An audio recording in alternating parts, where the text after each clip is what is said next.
Bismillahirrahmanirrahim. Sabbaha lillahi ma fis samawati wal ardi wa huwal azizul hakim. Lahu mulkus samawati wal ardi yuhyi wa yumitu wa huwa ala kulli syai'in qadir. A'udzu billahi minasyaitonir rajim. Bismillahirrahmanirrahim.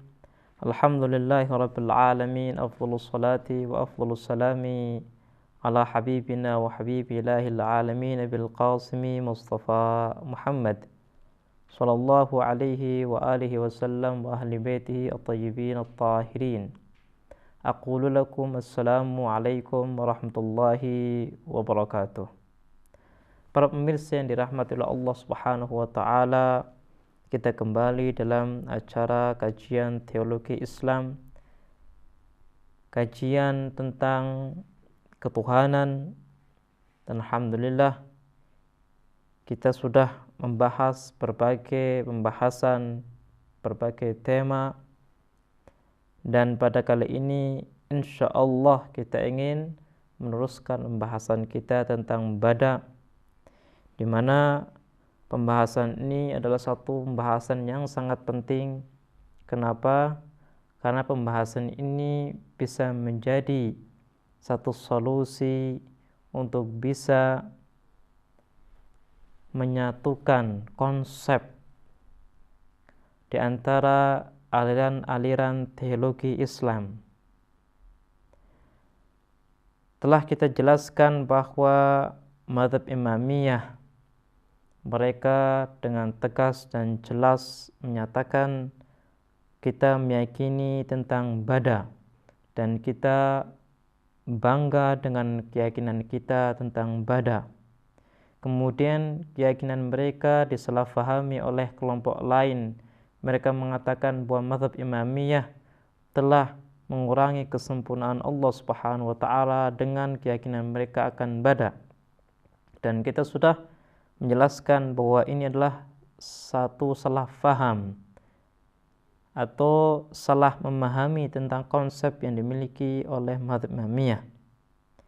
Karena kita sudah menjelaskan panjang lebar tentang konsep bada yang dimiliki oleh mazhab Imamiyah, maka kita ingin membahas tentang falsafah daripada bada.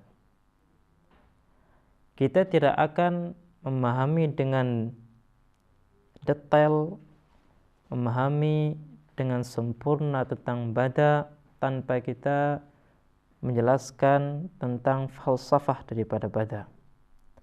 Untuk mengawali pembahasan kita, saya akan sebutkan satu hadis yang dijadikan sandaran oleh mazhab Imamiyah.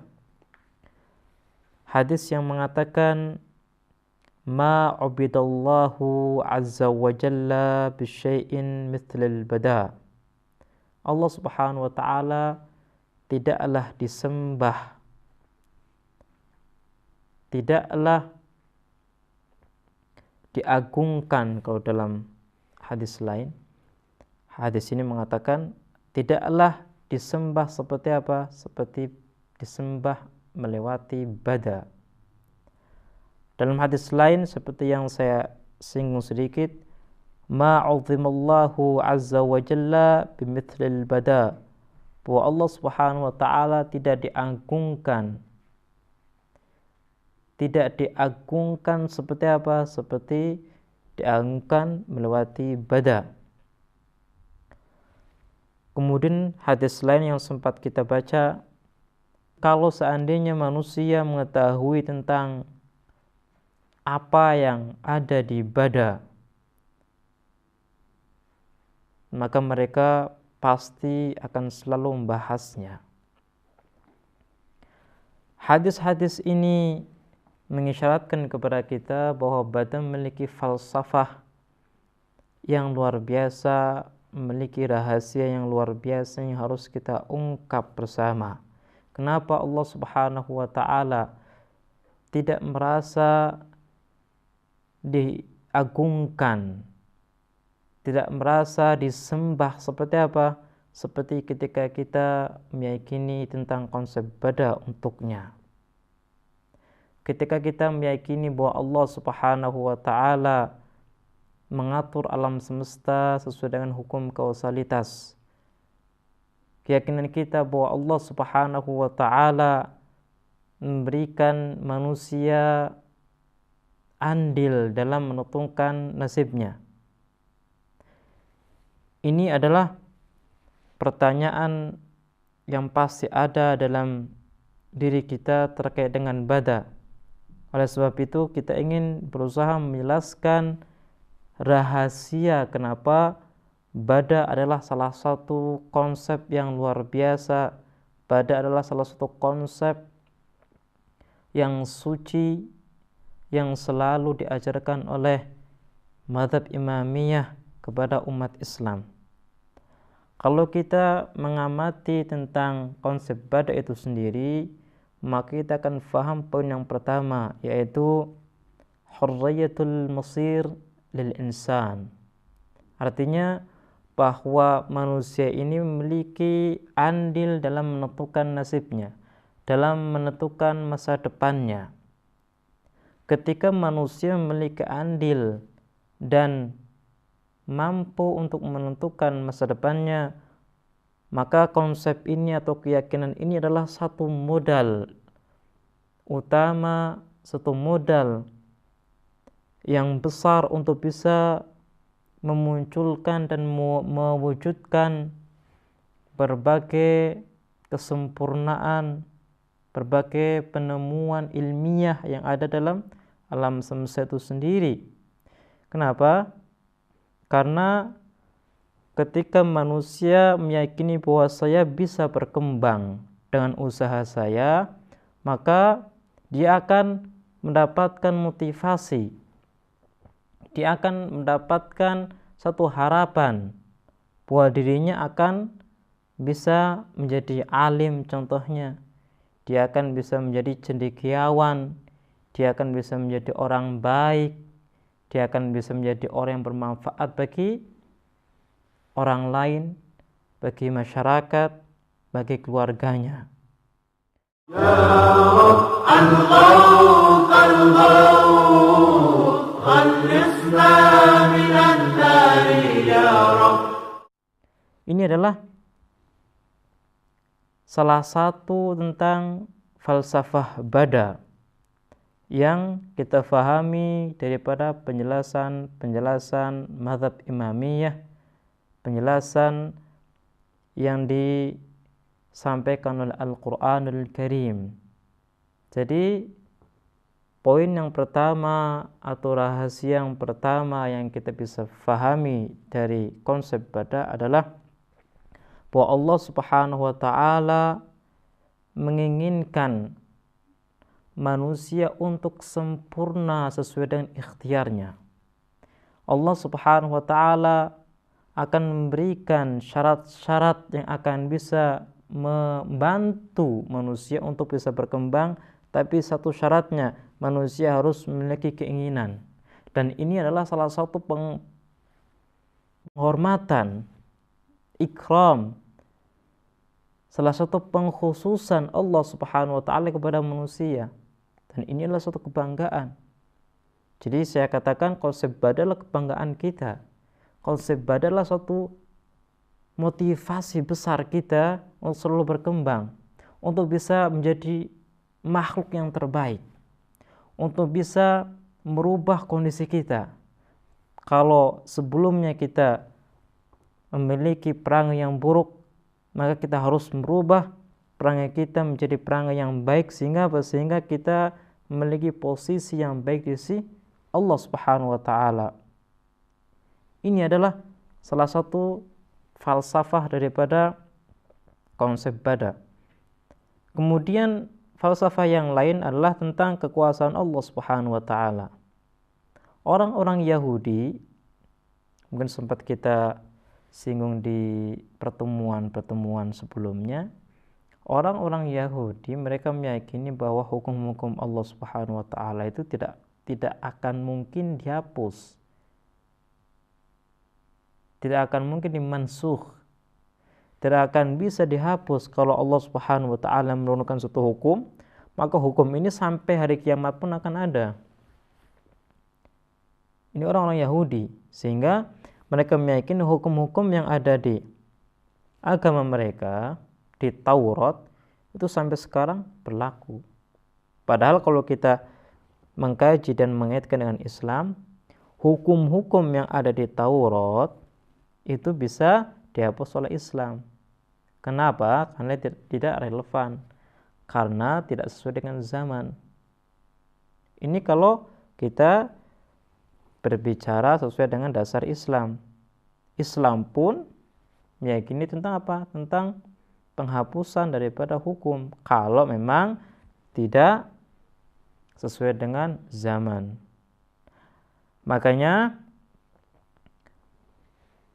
keyakinan atau konsep bada itu menunjukkan bahwa Allah Subhanahu wa taala adalah zat yang maha sempurna, zat yang maha kuat. Tidak seperti apa yang diasumsi oleh Yahudi. Yahudi mengatakan bahwa idullah maghlulah. Tangan Allah itu terbelenggu. Tidak bisa ngapa-ngapain istilahnya kalau bahasa kita. Ketika Allah ini sudah menetapkan sesuatu, maka ketetapan tersebut tidak bisa dirubah oleh dirinya. Sudah. Tidak bisa diapa-apakan tentang penetapan yang sudah ditetapkan oleh dirinya. Sehingga mereka mengatakan yadullah maghlulah. Maghlulah itu terbelenggu. Ketika terbelenggu berarti dia tidak memiliki pilihan, tidak memiliki kekuasaan untuk merubah sesuatu. Dan ini salah satu kelemahan Allah Subhanahu wa taala. Kenapa? Karena yang namanya zat yang sempurna, zat yang memiliki kekuasaan, maka kapanpun dan dimanapun dia bisa menetapkan atau menghapus kebijakannya atau ketetapannya. Jadi ketika Allah Subhanahu wa taala itu menetapkan sesuatu, maka boleh jadi Allah itu akan menghapus ketetapan tersebut. Kenapa? Karena Allah Subhanahu wa taala melihat bahwa terkadang satu ketetapan itu relevan atau sesuai dengan satu zaman, tapi tidak sesuai dengan zaman lain. Dan kita sudah menjelaskan bahwa aturan alam semesta itu berdasarkan dengan hukum kausalitas. Yang namanya hukum kausalitas itu harus sesuai dengan realitas. Kalau hukum ini tidak sesuai, maka harus dirubah. Ini adalah tuntutan daripada hukum kausalitas, hukum realitas. Jadi tidak boleh memaksakan satu hukum untuk semuanya. Kalau hukum A ini ya, ini hanya sesuai dengan zaman dahulu, tapi tidak sesuai dengan zaman sekarang. Kalau hukum ini dipaksakan untuk zaman yang akan datang, maka hukum ini bukanlah solusi. Yang namanya hukum itu adalah ingin mengatur kehidupan manusia, ingin mengarahkan manusia kepada kehidupan yang lebih baik. Tapi kalau hukum ini itu tidak sesuai dengan kehidupan manusia, tidak sesuai dengan tuntutan manusia, maka akan memiliki imbas yang tidak baik. Bukan mengatur, tapi sebaliknya mengacau kehidupan manusia.